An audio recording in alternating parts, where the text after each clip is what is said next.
It was an elaborate, long-term scheme that involved careful planning, attention to detail, and significant deception.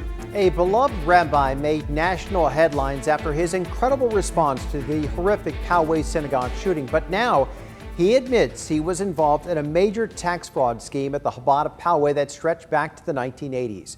Good evening. I'm Steve Atkinson. And I'm Kimberly Hunt. As ABC 10 News reporter Mimi Alcala explains, at the time Rabbi Israel Goldstein had part of his hand shot off in the attack, he was already preparing to plead guilty. He has been preparing to plead guilty since late 2018.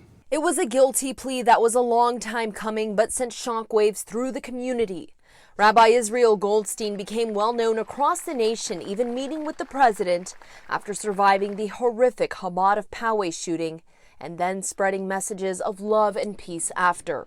The FBI and the IRS executed search warrants at Mr. Goldstein's home and at the Chabad of Poway in October 2018, 6 months before the shooting. Now Goldstein has admitted that he was involved in an elaborate tax fraud scheme that went on for several years.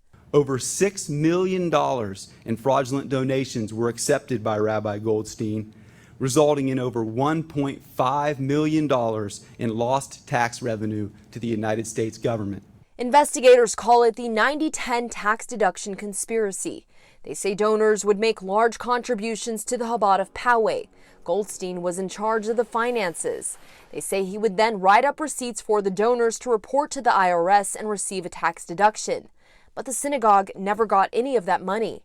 Instead, investigators say Goldstein would keep 10% and secretly return 90% back to the donor. Those fake donations certainly did not benefit the congregation. In addition, Rabbi Goldstein participated in other fraud schemes that resulted in a loss to public grant programs and private foundations that totaled over $875,000. The Chabad of Poway sending a statement saying in part, "How do we reconcile this heartbreaking reality with the good Rabbi Goldstein accomplished during his decades of service? How do we separate his unethical and unlawful behavior from his many positive contributions to our community? We will surely struggle with these questions for a long time to come." Mimi Alcala, ABC 10 News. 5 other people in connection to the scheme also pleaded guilty in federal court today, and many more are being investigated.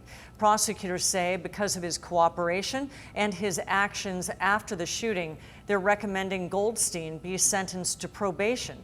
He'll also have to pay $2.5 million in restitution. His sentencing is scheduled for October 19th. If you want to see the full statement from the Chabad of Poway, we have it on our website. Just go to 10news.com and click on the story link.